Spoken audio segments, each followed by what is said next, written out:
I occupied a very senior position in this country. I did what I was supposed to do. When critical decisions came to me, and there was talk, some people saying, look, this and that, I don't want to go into details. My mind was very clear. I was an employee of Wanjiku. I was not employed by anybody.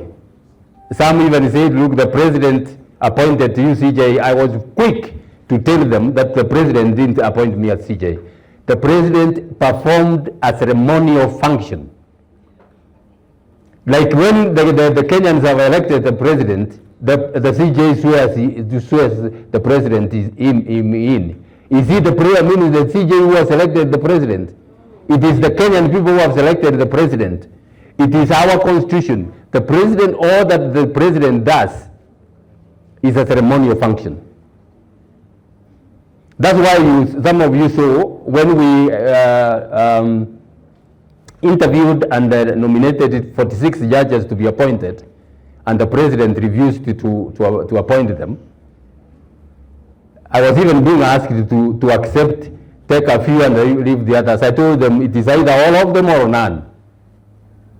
And I stood firm until the end. At the end of the day, I'm happy that they were all appointed.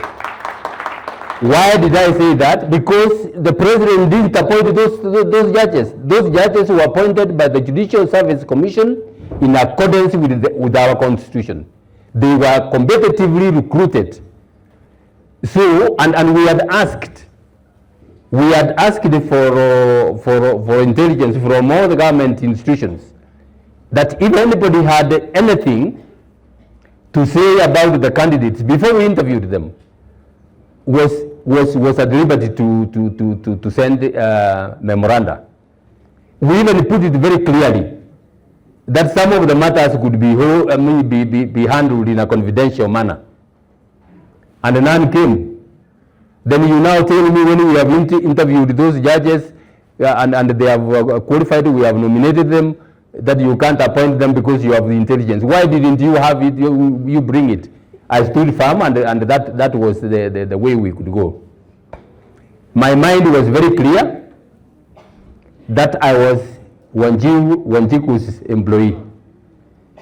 And I understood that as Chief Justice of the country, my duty was to work with the judges so that we deliver to the Kenyan people. I said I will, and I thank God for that. Me, you cannot threaten me. You cannot threaten me. I mean, that one, I thank God for that. Nobody can threaten me. I only fear one person, and that's God in heaven. Trust me, I will implement the Constitution.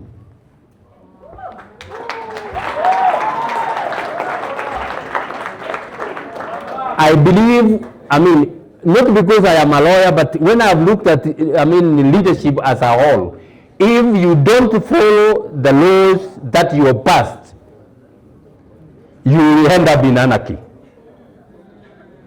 You will have people who commit crimes and they are not held accountable because they are well connected.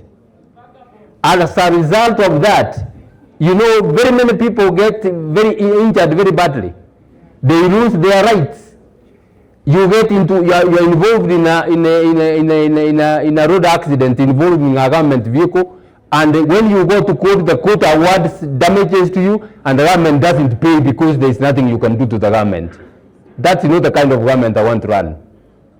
No, we have to be held accountable. We have all to be subject to the law. There is a misconception some people have that the president is above the law. No, the president is not above the law. The president can only not be taken to court while he is in that office.